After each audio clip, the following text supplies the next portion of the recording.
Mesdames, Messieurs, bonsoir. Merci d'être au rendez-vous de ce 20h au sommaire de l'actualité. Un an avec sursis assorti d'une amende d'1 million. C'est la peine que la Cour d'appel a infligée à l'ancien Premier ministre Abdoul Mbaye dans l'affaire qui l'oppose à son ex-épouse. La défense parle de décision scandaleuse. 17 milliards par an pour payer le téléphone des agents de l'État. Un aveu jugé scandaleux du chef de l'État. L'économiste Abou Wele dénonce des dépenses inadmissibles, mais qui mettent à nu une grave crise de trésorerie. Grosse inquiétude à Ziguinchor à moins d'une semaine de la Tabaski. Le mouton se fait rare et les prix flambent. Seuls 40% de la demande est disponible. Les populations appellent l'État à prendre ses responsabilités. Reportage à suivre. La page internationale et l'actualité sportive également au menu de cette édition.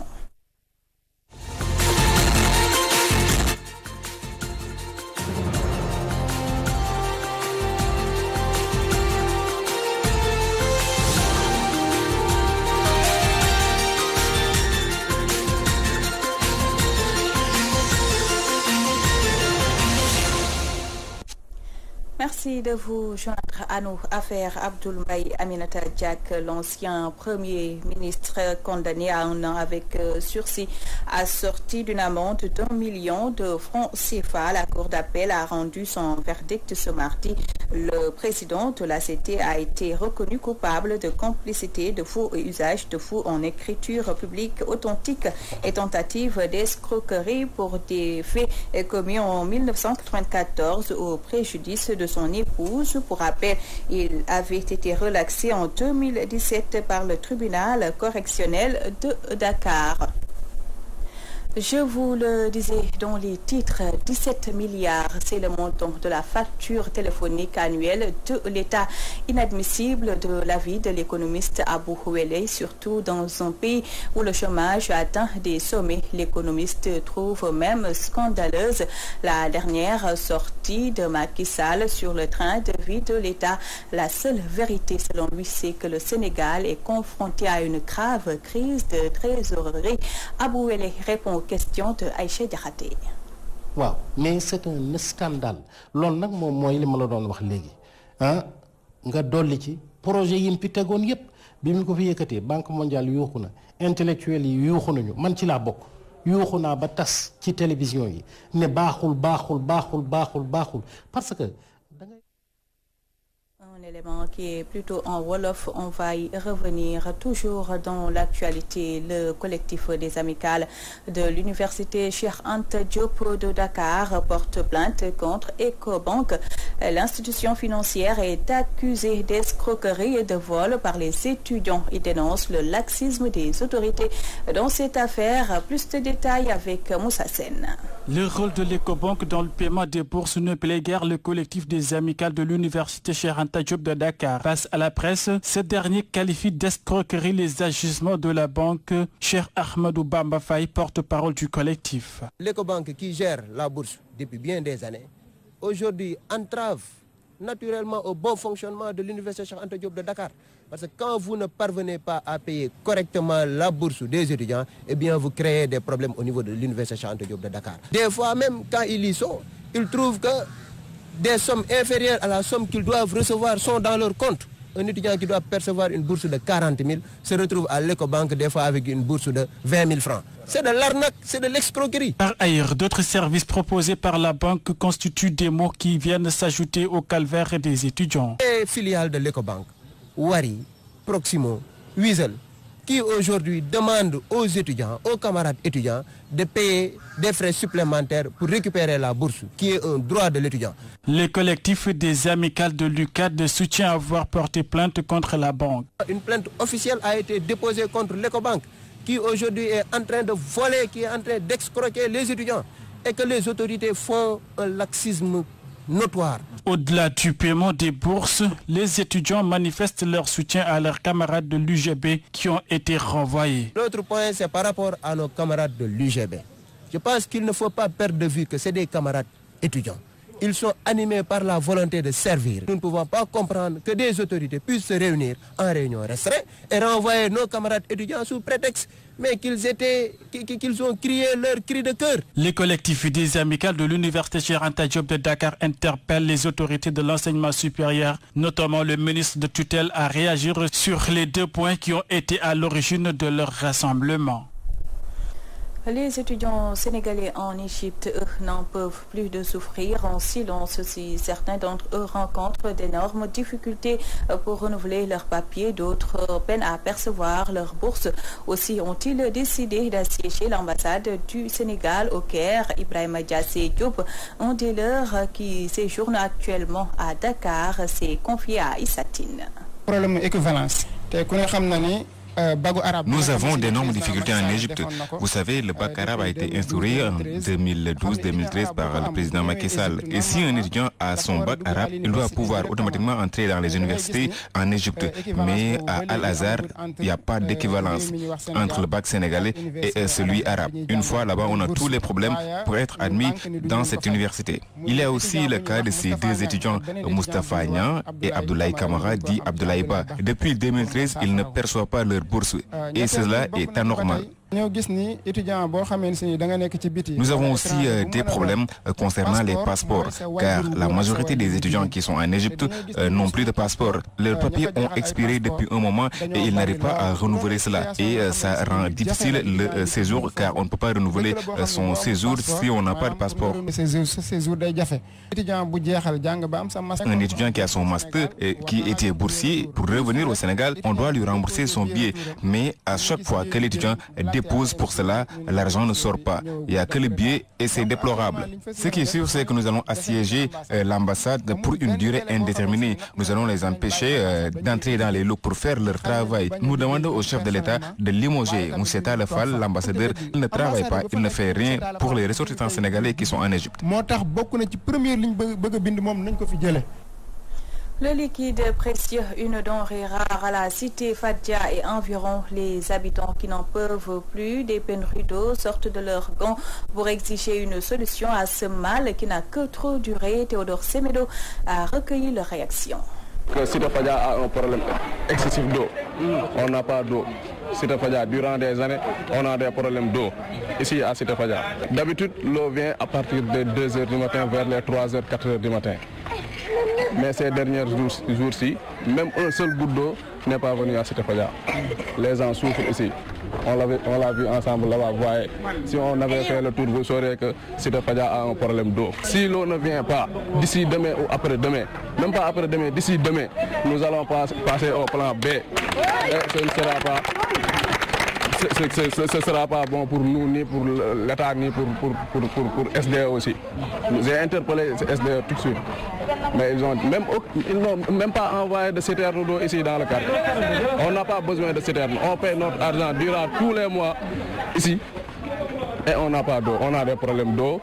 Et nous crions que tout le monde nous entende que Fadia a un problème. Lu mat 5 jours ngi nii suñu robinet yi suuf sax defuñu ko dañoo jënd ndox da ngay jënd ndox pare fay saret yóbbu ko sonn nañ torop Fadia moom dafa mel ni sax comme bokkul ci Dakar. À partir de demain, si l'eau ne revient pas à la normale, nous allons barrer toutes les routes menant sur la corniche vers la route nationale. Aucune voiture ne passera ici jusqu'à ce que l'eau revienne à la normale. Et ça, nous lançons cet appel à toutes les autorités. S'ils peuvent faire quelque chose, réagir avant demain, ils n'ont qu'à le faire. Sinon, nous allons passer au plan B, Inch'Allah. Direction la capitale du Sud où le déficit en moutons est lourd par rapport à l'année dernière à la même période. À moins d'une semaine de la Tabaski, la localité peine à résorber le gap. Seul 40% de la demande est disponible. Du coup, les prix deviennent inaccessibles. Les Ziguinchorois invitent les autorités à prendre leurs responsabilités. La correspondance de Amadi Khalil Djemé. Ziguinchor peine toujours à résorber son déficit en petits ruminants. Jusqu'ici, 60% des besoins de la région sont quasi inexistants. Les services vétérinaires exhortent les populations à se procurer tôt un mouton. Évariste Bassen, chef de service régional des services vétérinaires. Par rapport à l'année dernière à la même période, nous avons un déficit parce que l'année dernière à la même période, on a dit à 15 000 moutons. Aujourd'hui, nous sommes à 10 000 moutons. Par rapport aux besoins de 2019, nous avons besoin de 23 000 moutons Et actuellement, vous avez vu, nous sommes très loin, on n'a pas encore atteint les 50%. Ce qu'on conseille actuellement pour les populations, c'est de pouvoir acheter. Il faudrait acheter parce que plus le mouton reste, il y a des charges qui s'ajoutent, donc le revendeur est obligé de vendre cher. Mais si le mouton, il n'y a pas de charge supplémentaire, le mouton va coûter relativement moins cher. L'adjoint au gouverneur chargé du développement à la tête d'une délégation a procédé ce mardi à une visite des points de vente à Bignona et à Ziguinchor. Le lourd déficit en mouton a été constaté. Babacar Niang. Comme vous le savez, Ziguinchor c'est une région assez particulière. Ce n'est pas une zone d'élevage. La majeure partie, 99% des moutons que nous vendons ici dans la région de Ziguinchor nous proviennent de la zone agro-silvopastorale, mais aussi des autres contrées du Sénégal. Donc c'était l'occasion de les rassurer et aussi de constater est-ce que les mesures de sécurité, d'approvisionnement en eau et aussi d'électricité ont été respectées. Les prix des moutons déjà disponibles sont inaccessibles dans les différents points de vente de la région. Même les moutons moins coûtent très cher. Mais je vois que les prix sont un peu chers. Il n'y a pas encore assez de moutons là, comme l'année passée, à cette heure. Parce qu'à l'entame des discussions, on te dit 135 000, 150 000. Et nous, nos bourses, ça va vers 60 000, 70 000. Ce mouton coûte 300 000. Donc depuis le vendredi, je peux dire on est là pour la vente, mais jusqu'à présent, les gens sont en train de fuir les prix. Les moutons commencent à arriver, mais les prix sont visiblement hors de portée des Ziguinchorois. Cela pose problème selon les personnes rencontrées sur les lieux qui demandent à l'État de prendre ses responsabilités pour exiger la vérité des prix afin d'aider les familles démunies qui vivent des temps difficiles à passer la Tabaski dans la dignité. Amadi Khalilou Diémé Ziguinchor pour la radio-télévision Walfadjri. Les rabatteurs dictent leur loi et installent l'insécurité au célèbre forail de Seokhai dans la commune de Ngoundiane. Ils appliquent des commissions sur les prix des moutons et n'hésitent pas à agresser vendeurs et clients. Mbaye Diop, un habitant de croisement Ngoundiane, explique au micro de Ibrahim Ndiaye. Oui, à propos de l'insécurité, tout le monde se plaint de la même façon. On se plaint toujours de la présence des rabatteurs. Ils sont formellement identifiés et on les connaît tous. D'ici jusqu'à Dakar, on les connaît tous. Ils ne viennent que pendant la période de Tabaski pour installer la peur dans le camp des opérateurs, à savoir les éleveurs et les importateurs.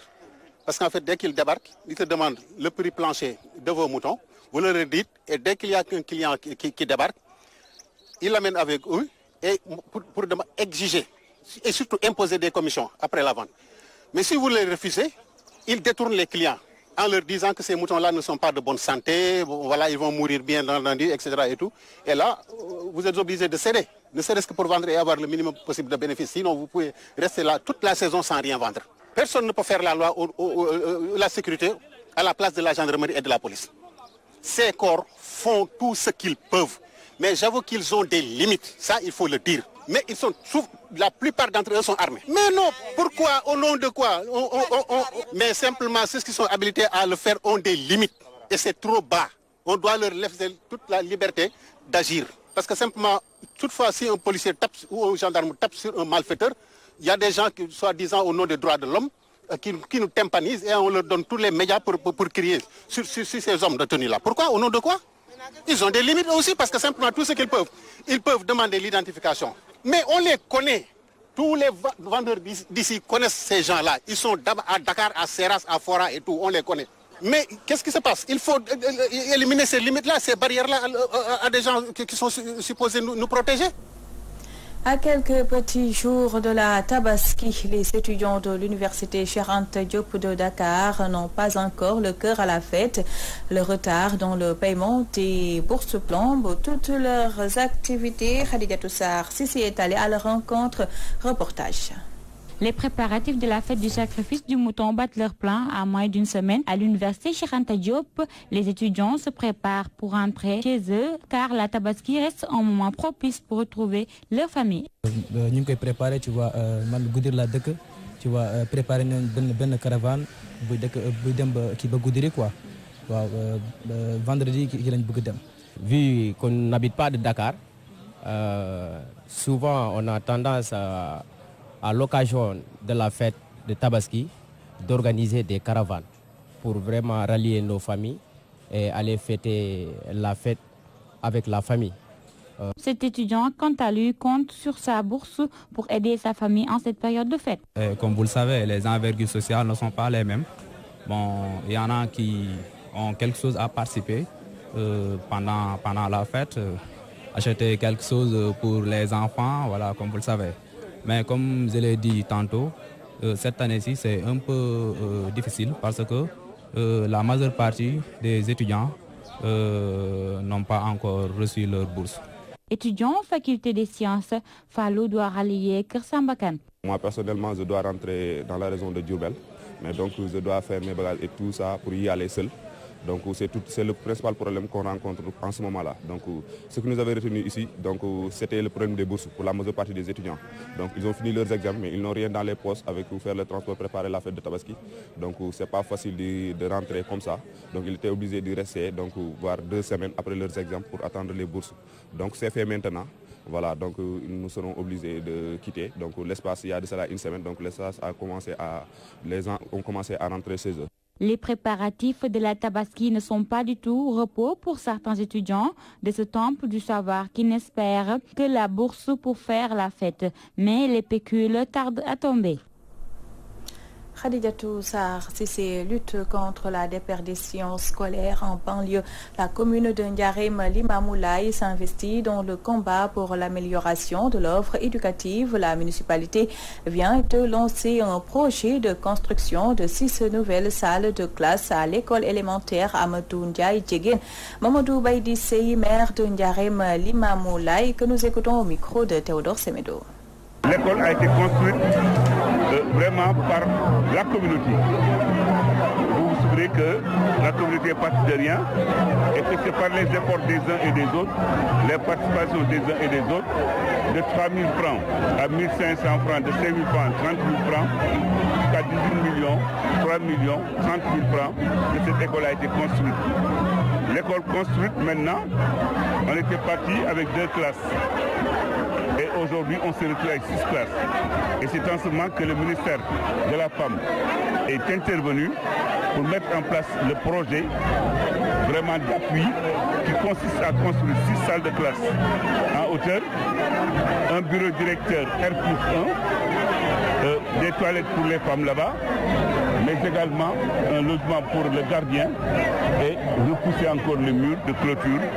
Donc ça c'est l'essence, la quintessence du projet, mais surtout maintenant avec des équipements pour toutes les infrastructures. Mais l'éducation, ça, obligatoirement, il faut qu'on amène les gens de la banlieue vraiment à acquérir toutes les connaissances possibles pour pouvoir se prendre en charge et prendre en charge leur propre société et le développement de ce pays. Parce que pour participer au développement d'un pays, d'une localité, il faut savoir des choses, il faut connaître des choses. Tant qu'on ne connaît rien, on ne peut rien faire. Donc nous, on travaille sur ça. Et parce que nous sommes d'ici, nous sommes des bandits purs, nous sommes des produits de cette contrée, de cette commune. Et nous savons combien nous avons trimé pour arriver là où nous sommes. Parce que vous savez, à l'époque, dans ces zones-là, il n'y avait presque pas d'intellectuels. Ceux qui parlaient français étaient très peu nombreux.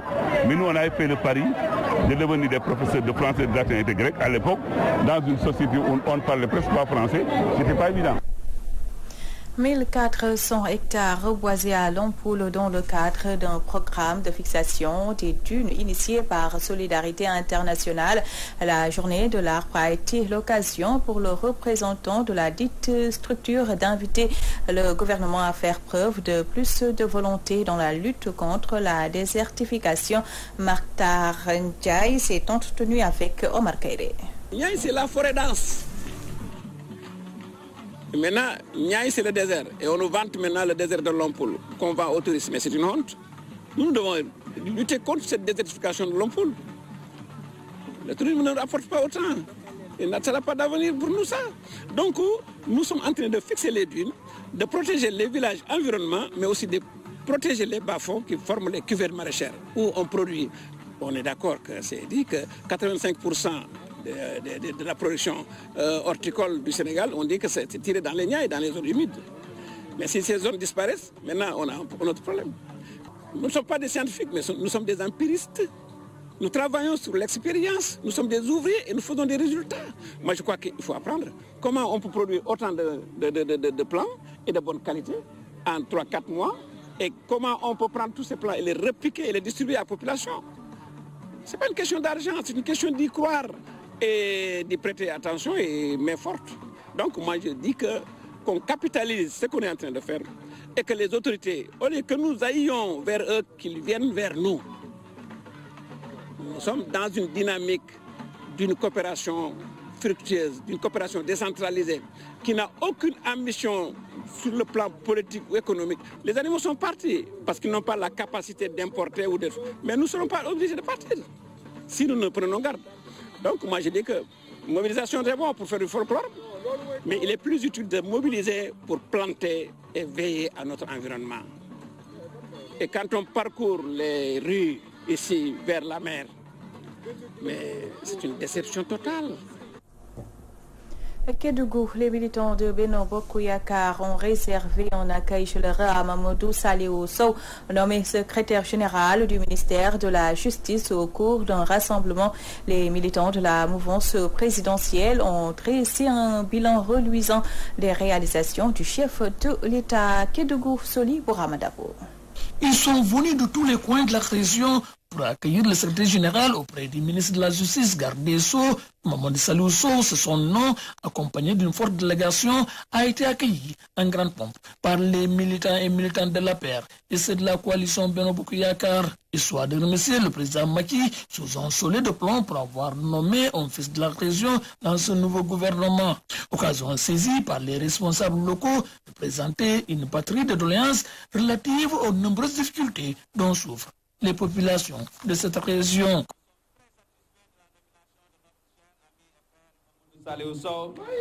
Mais il y a un grand mais, il reste beaucoup à faire à Kédougou. Kédougou manque d'eau, Kédougou manque d'électricité, Kédougou manque de voirie, Kédougou manque de l'emploi des jeunes.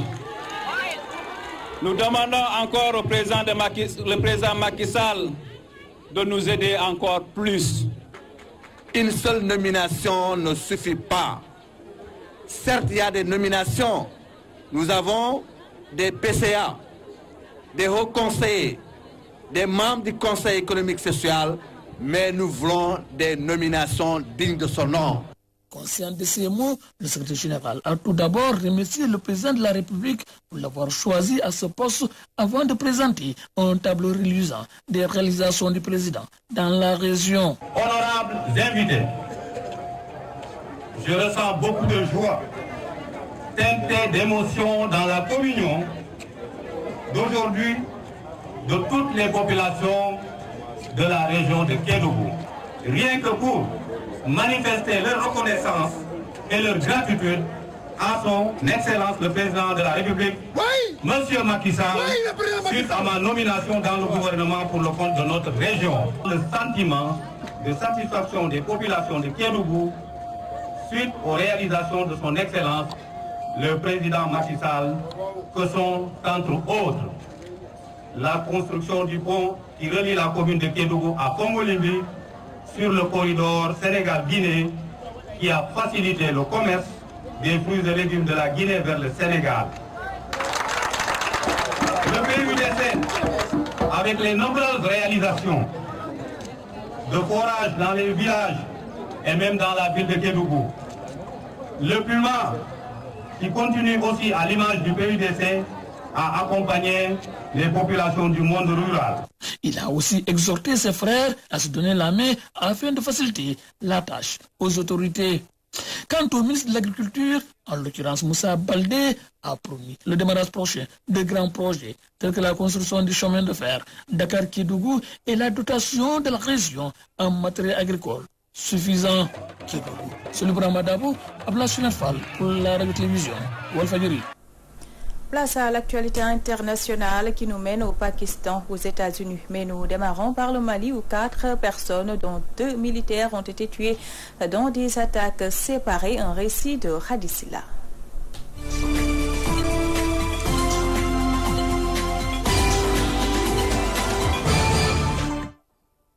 2 militaires maliens et 2 civils ont été tués lundi et mardi dans des attaques commises dans le centre du Mali. La première attaque visant 2 camions de l'armée s'est produite dans la région de Koro, tuant un soldat et 2 civils. La seconde dans la région de Ségou, au cours de laquelle un gendarme a été tué selon des sources policières. La grande romancière Toni Morrison, première auteure afro-américaine à avoir reçu le prix Nobel de littérature, est morte à l'âge de 88 ans, a annoncé ce mardi sa famille. Les textes précisent que l'écrivaine, également lauréate du Pulitzer, est décédée dans un hôpital new-yorkais à l'issue d'une courte maladie sans préciser laquelle. Descendante d'une famille d'esclaves, Toni Morrison est connue pour avoir donné une visibilité littéraire aux Noirs. Cette brillante universitaire a écrit 11 romans sur une période couvrant 6 décennies, mais également des essais, des livres pour des enfants, 2 pièces de théâtre et même un livret d'opéra. Elle a également œuvré comme critique littéraire et éditrice. Toni Morrison a exploré toute l'histoire des Noirs américains depuis leur mise en esclavage jusqu'à leur émancipation dans la société américaine actuelle.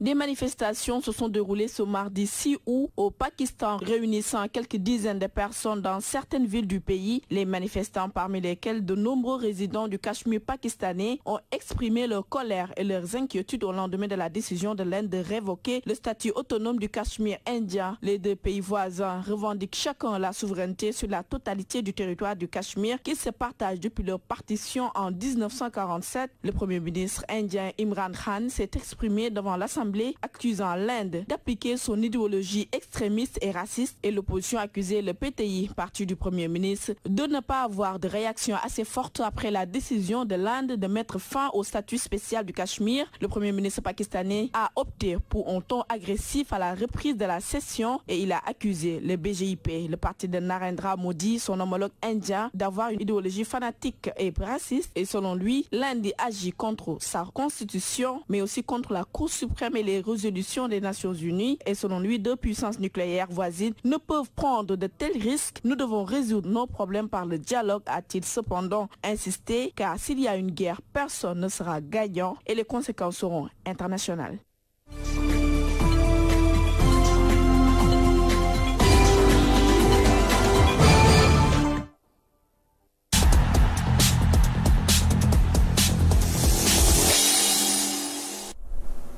En sport, au football, les clubs thiessois se sont laissés à leur sort. Voilà 5 ans qu'ils n'ont pas reçu de subventions venant des autorités municipales. Pourtant, ces clubs ne cessent de faire de bons résultats ces dernières années. Papa Sidilo, le président de la Ligue de football de Thiès, explique au micro de Ibrahim Ndiaye. C'est vrai que ça a été très compliqué déjà pour les clubs parce que Thiès est une région, je ne vais pas dire caractérisée, mais qui a la spécificité de compter en elle, cette région-là, des maires qui ne pensent pas trop au football. C'est la triste réalité. Moi, je suis d'aucune obédience politique. Aujourd'hui, ça fait 5 ans que les clubs de Thiès n'ont rien reçu d'aucune mairie. Ça, c'est une vérité indéniable.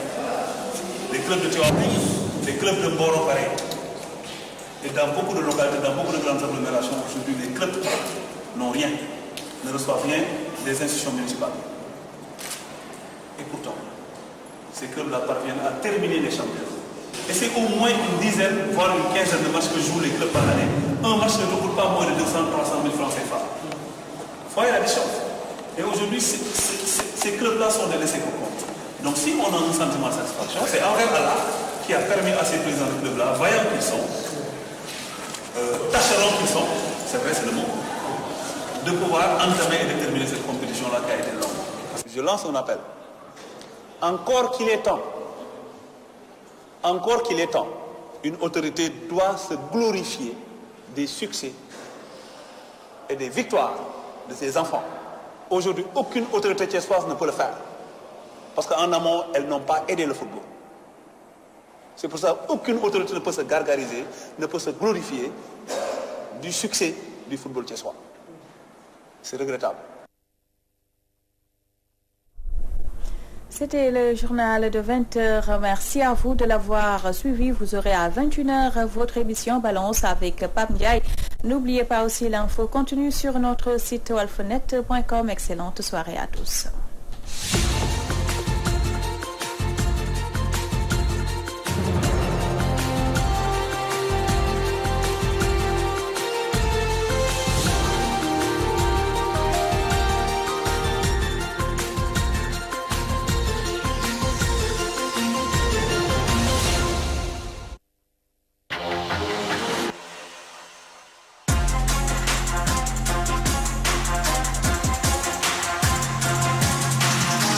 Walfadjri.